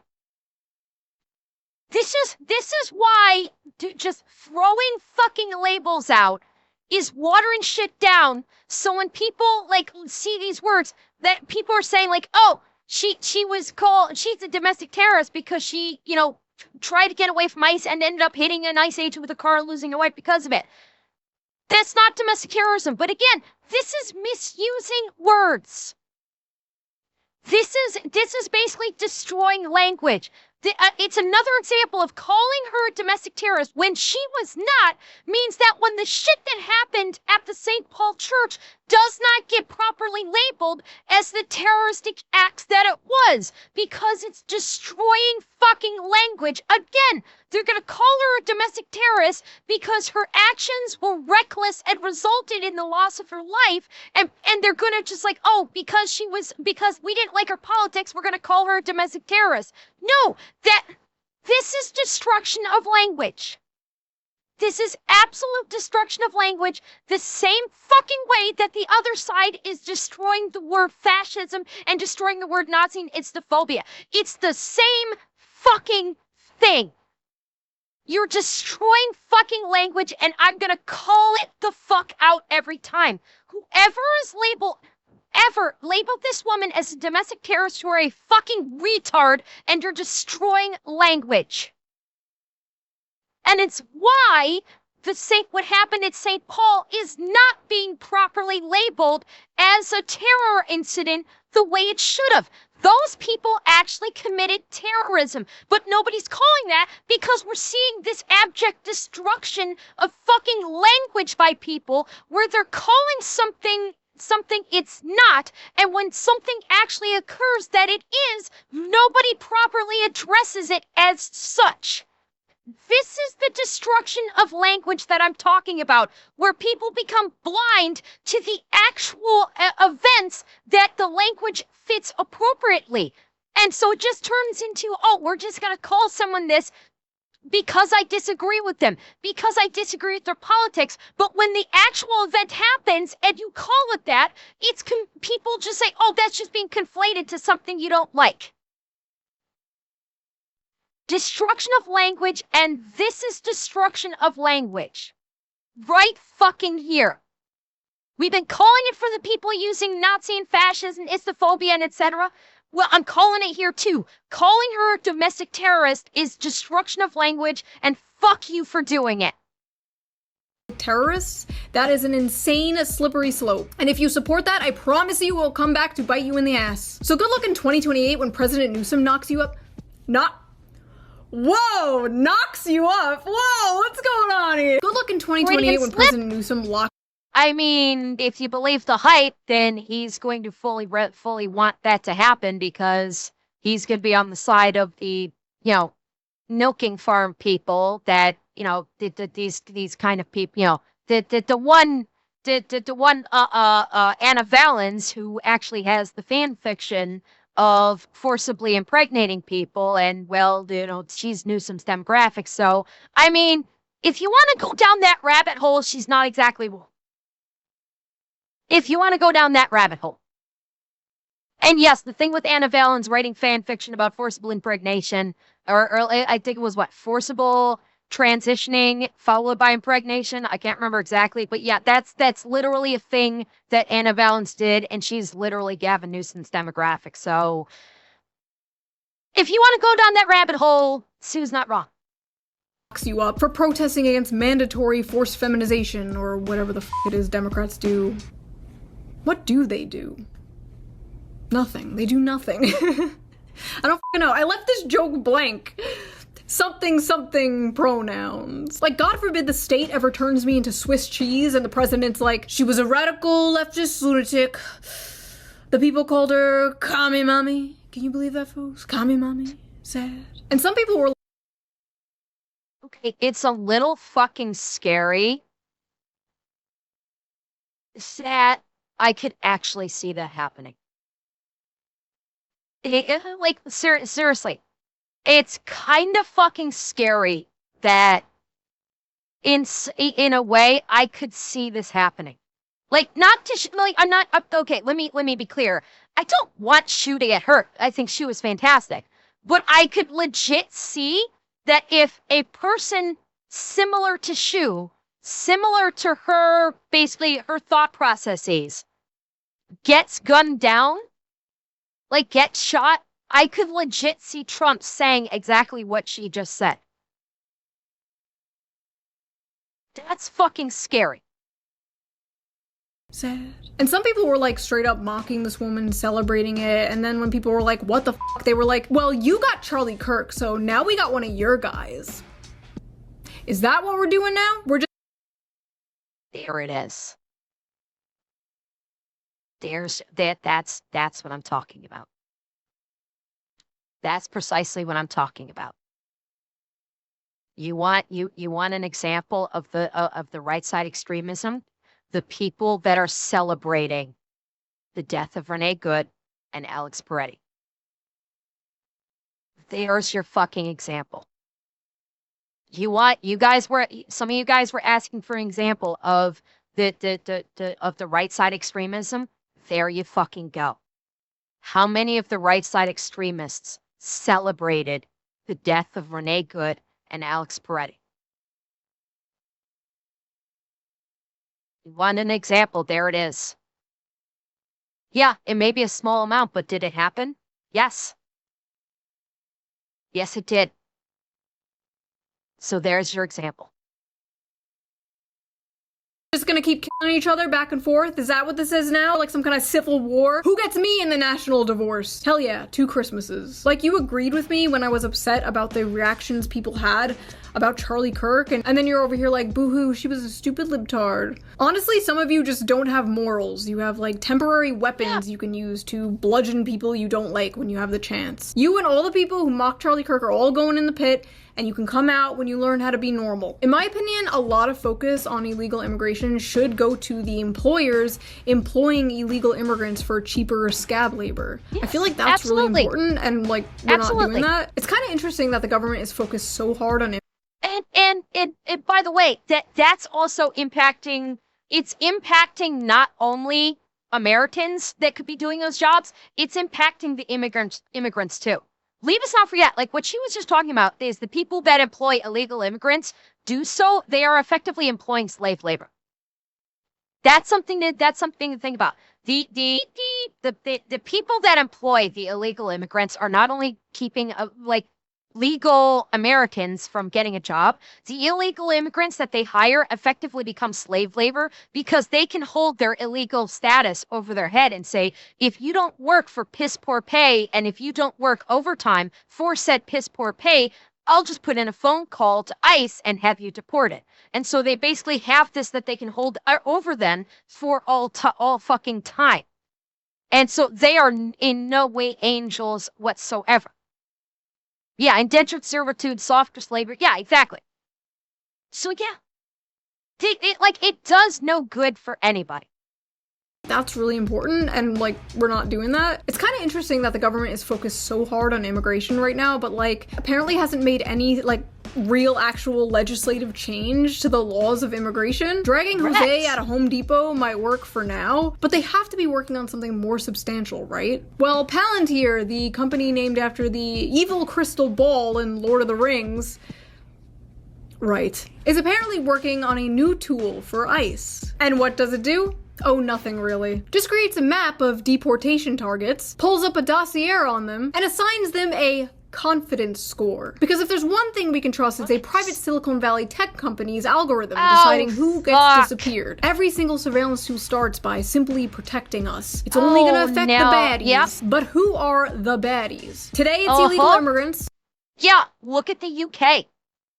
It's the exact, it's like we're seeing it in the UK on steroids, where they're doing their where they're doing where they're using like AI in the cameras to identify quote unquote bad guys. And it's misidentifying people. It's identifying a bag of chips as a gun and causing the party to send the fingerman dogpiling on them. This is the same fucking thing. We've already seen this in action in the UK, and now a company wants to do it in the US? I don't fucking think so. Because yes, this will get used for nefarious purposes. Guarantee you, before too long, this will get used for nefarious purposes. The government will see this. They'll see it may be effective in some regards and go, huh, we can use this to target people that don't like the government. And if you don't think it can happen, you're living in dreamland. The thing about people in power is they don't want to give up their power. That's why Congress refuses to vote on term limits for people in the Senate and the House. That's why they absolutely refuse to limit that. Because once they have power, they will not give it up unless they are forced to give it up. And this is the same fucking thing. Tomorrow it's furries. Next week it's people who are into feet. And before you know it, it's fans of VTubers. You know, on second thought, I don't buy into the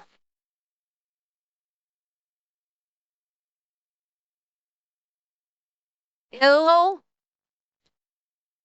You wanna come after my people? You go through me. Nobody comes after my fucking strays. As the saying goes, I will scorch the fucking earth to defend my strays. Propaganda that simply enforcing border security, something every developed country has, is akin to Nazi Germany. Sorry, I don't. Build a wall? Hitler. Deport illegal immigrants? Hitler. Just kick out the criminal ones at least? Hitler. Like, there's no other option besides open borders that is acceptable to some people, and I don't get that. What I do get, however, is that people don't want to live under a Palantir police state, where people can't even film ICE agents without getting put on some kind of f***ing list. I feel like there has to be some kind of normal, sane option besides total free-for-all, globo-homo versus Peter Thiel, nightmare tech bro dystopia. Like, how is it not possible to just, like, be normal. But hey, it's cool the DHS created a portal where you can see all the people they have been deporting. One guy was deported back to Yugoslavia. Yugoslavia doesn't exist anymore. We sent that motherfucker back in time. Listen, what happened? Well, I mean, you underestimate their power, Sue. Clearly.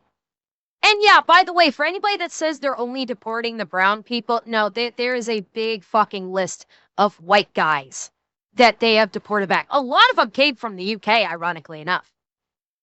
I've seen some of the list of some of the deportees that have been like, basically they're like diddlers, and scary amount of them have come from the UK. I'm just saying, like the white guys, scary enough came from the UK. To Renee Good was a tragedy. It was terrible, but hopefully nothing like this ever happens again. And another person was shot by ICE in Minneapolis.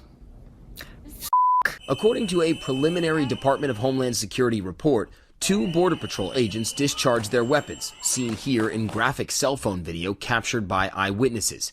10 shots fired off in total in just seconds. Pretty pronounced dead on the scene.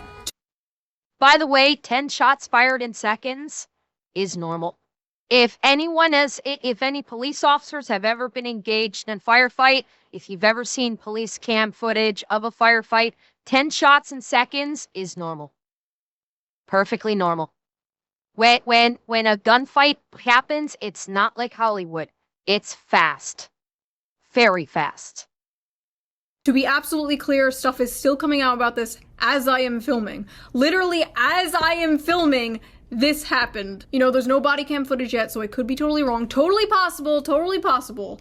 However, first impressions of watching the video at multiple angles, multiple times, yeah, I think they just fucking murdered that guy. It looks like they took his gun and then shot him.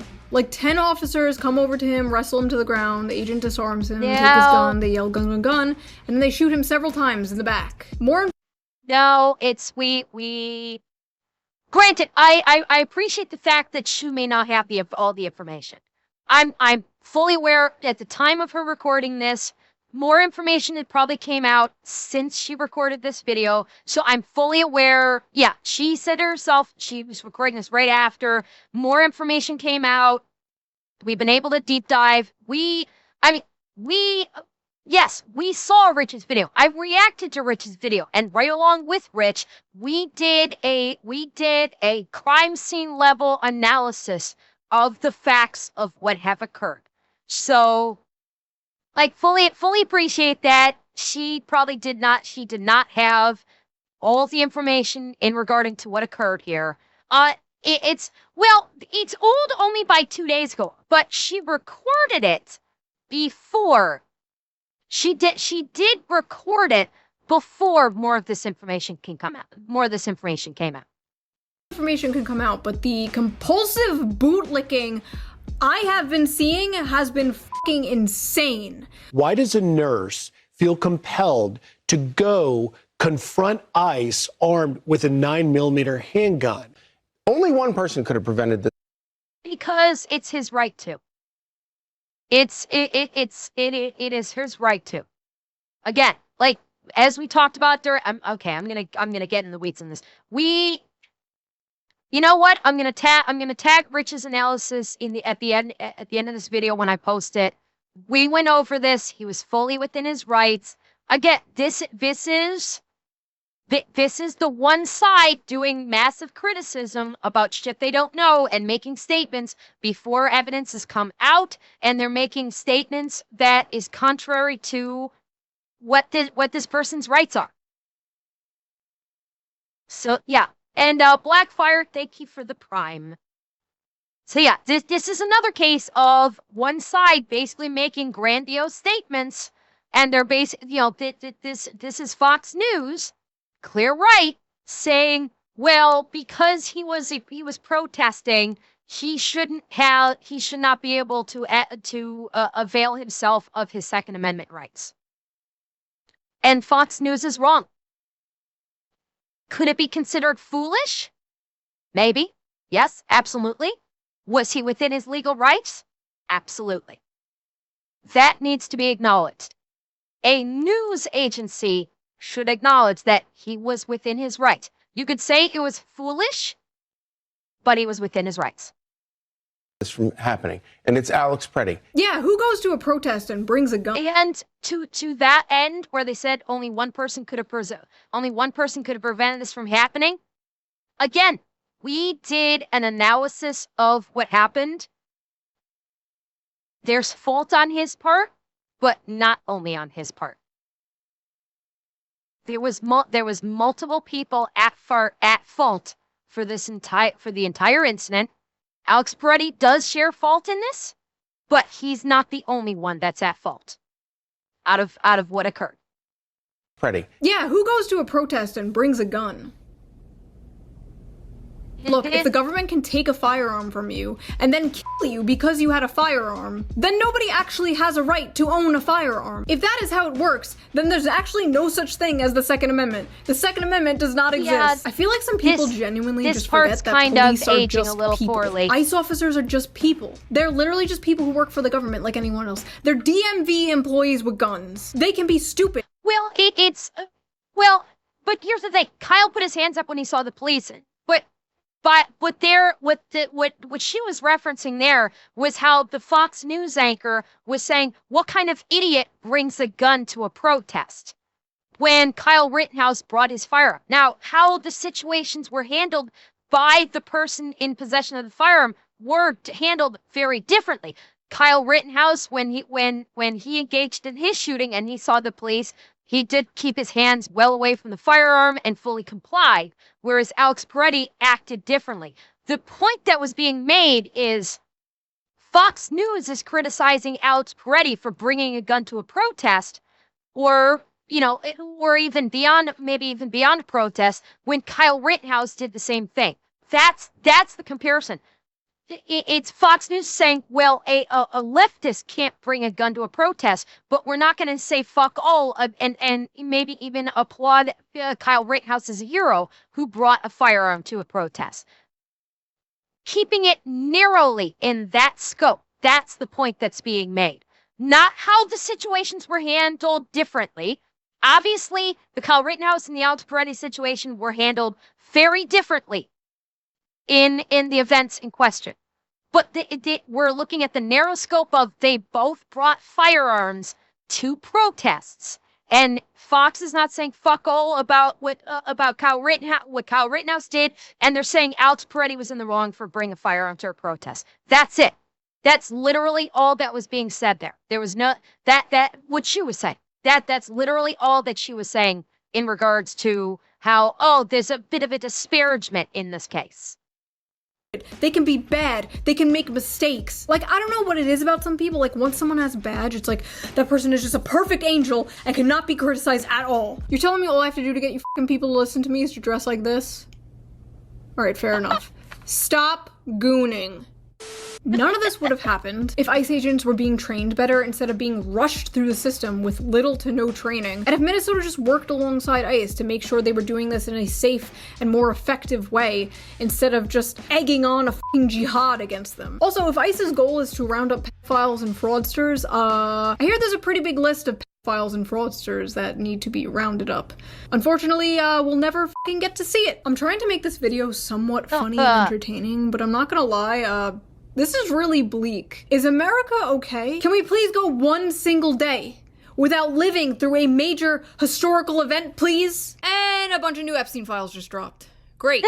There it is. We're going to war with Iran soon, aren't we? Where was I? Oh, maybe. This just says Mr. Beast tendies. What? Oh, yeah. Oh my gosh. This is simulating a chicken's body. God, and the cells are just multiplying. Honestly, can't tell the difference. What the heck? I will not live in a pod. But by the way, something that's, I don't know if she's going to talk about it. When Mr. Beast did this testing real chicken versus the, 3D printed chicken, he took a big old bite out of the real chicken. And when he did the fake 3D printed chicken, he just did a teeny little nibble. Like pretending like, I don't know which is real and which is not. But he took a big old chunkin' bite out of the real chicken breast. And then when he took the 3D printed chicken breast, I say 3D printed chicken, I know it's not actually 3D printed, I'm just calling it that. When he took the 3D printed chicken breast and claimed to not know that it was 3D printed, he just took a teeny little nibble of it. He didn't take a big old bite like he did of the real one. Yeah, sure you didn't know which was which. Sure. I will not live in a pod. I will not eat the Antichrist lab-grown chicken tendies. Oh, I completely forgot about this. Sorry, I am not on my Vyvanse today, folks. I forgot to take my normal pills. It wasn't long before the race hustlers took advantage of the terrible Renee Good situation in Minneapolis. Say Her Name is a movement started by Black women for Black women specifically, and it's not appropriate to use in regards to Renee Good. Yeah. I never had an opportunity to say this. Yeah, this is a situation where they're eating their own. They have literally said that Renee Good, you've had these extreme SJRs that have literally said because Renee Good is white, she's not good enough for their tears. She's not good enough for the say her name mantra. because she's white.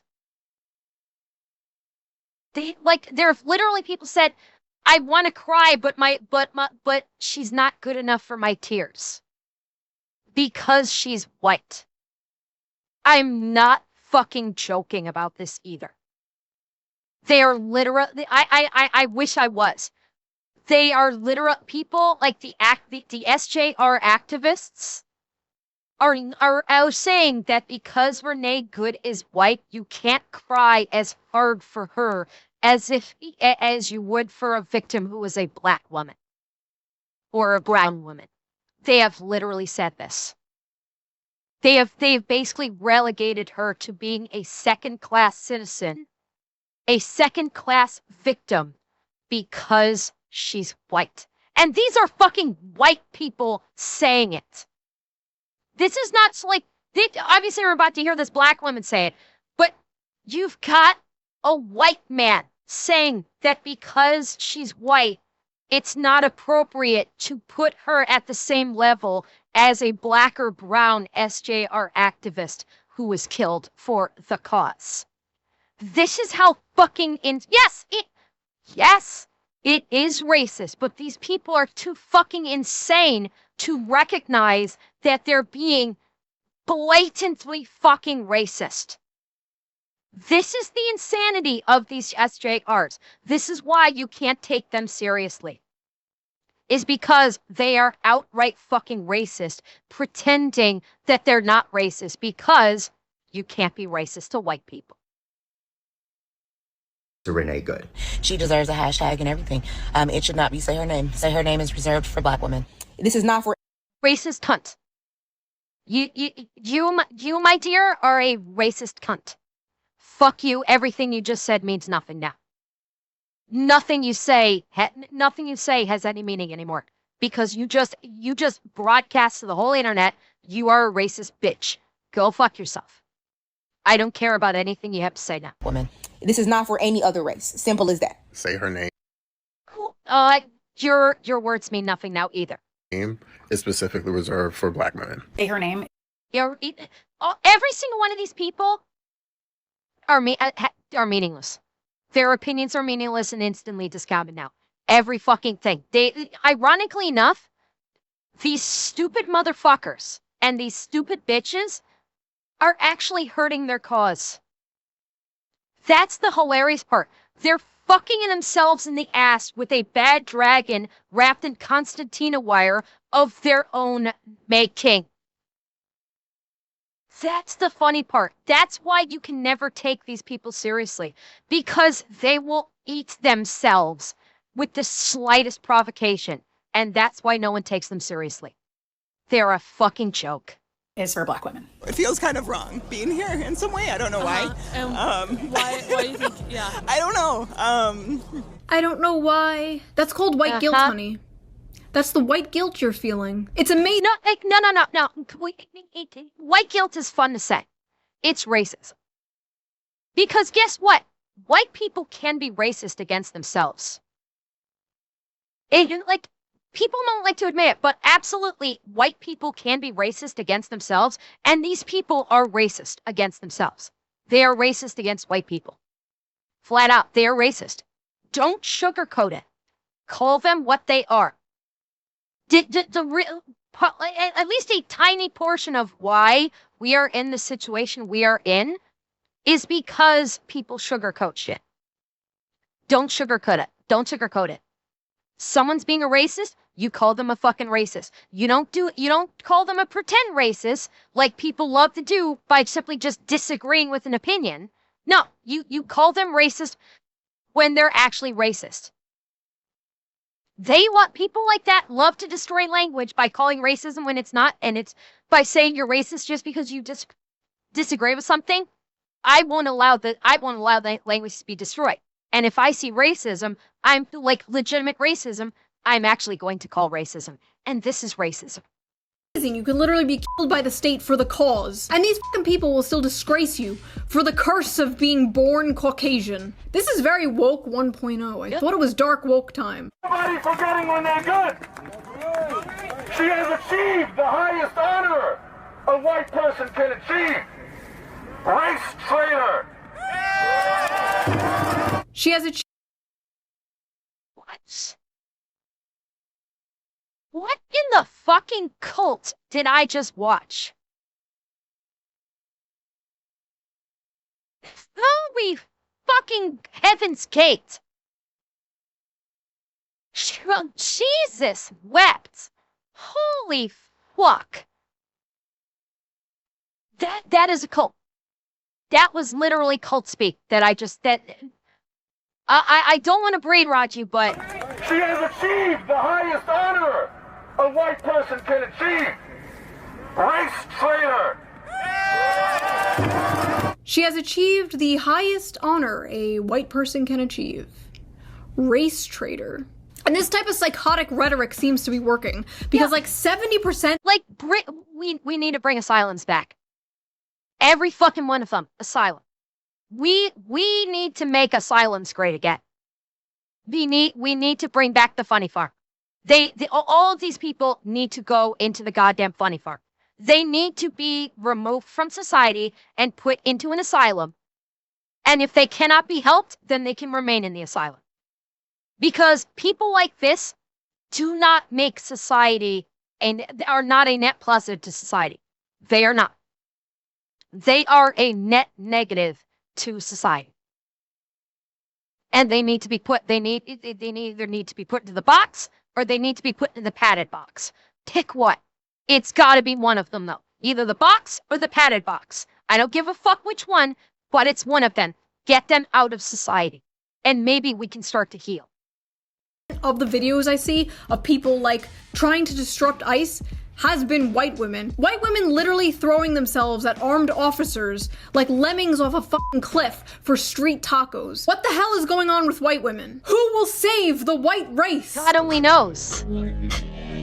Oh, fuck. Ah yes, Hitler's strongest soldiers. A Mexican, a Dominican, a black guy, and a looksmaxer. That looksmaxer is none other than Clavicular. Clavicular is a Gen Z influencer and live streamer who got his start within the niche red pill communities and has recently blown up to mainstream popularity, especially in right-wing circles. His main claim to fame is looksmaxing. Looksmaxing, for those— His claim to fame is looksmaxing via percussive hammer. This is the guy that literally smacked himself in the face with a hammer to looksmax. That's his claim to fame. He's literally so fucking stupid and so fucking desperate for attention, he literally hit himself in the face with a hammer to try and looksmax.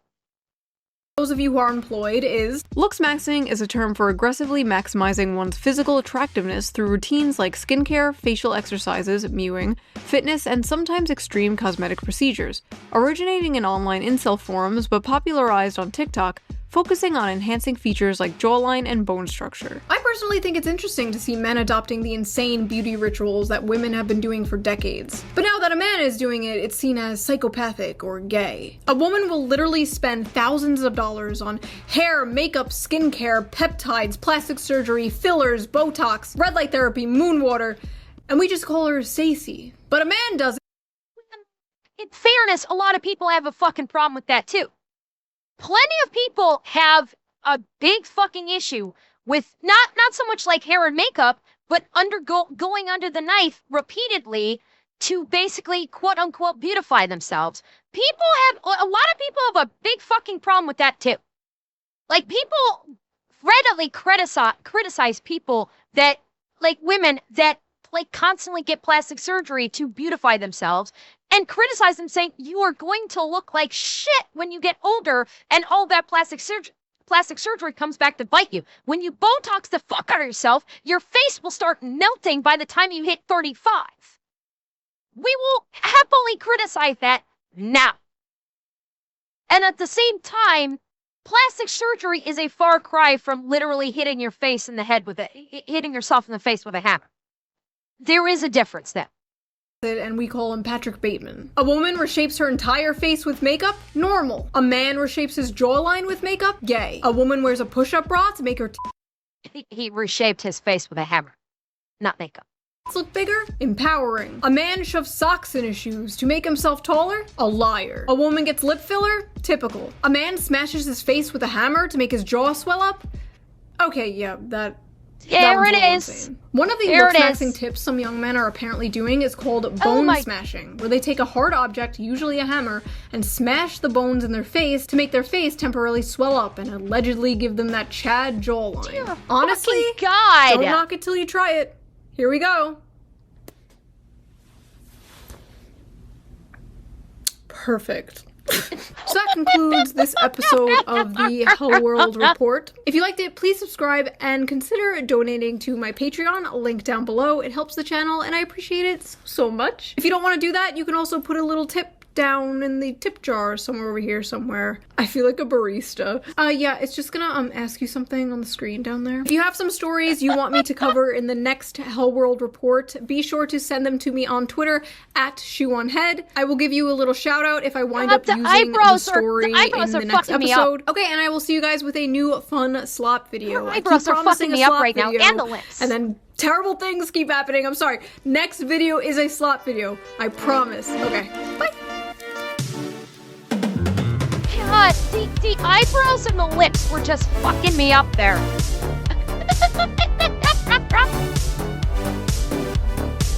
Well, I suppose the lipstick was supposed to be distracting.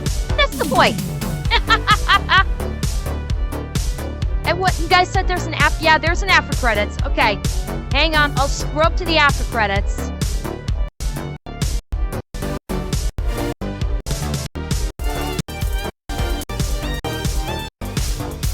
There's no after credits. You lied. There's no after credits. Who's big government's good little boy? You are! You are! Okay, I was wrong. Okay, I was wrong. Holy shit. That was nuts. That was... I want off this ride. I definitely want off of this ride.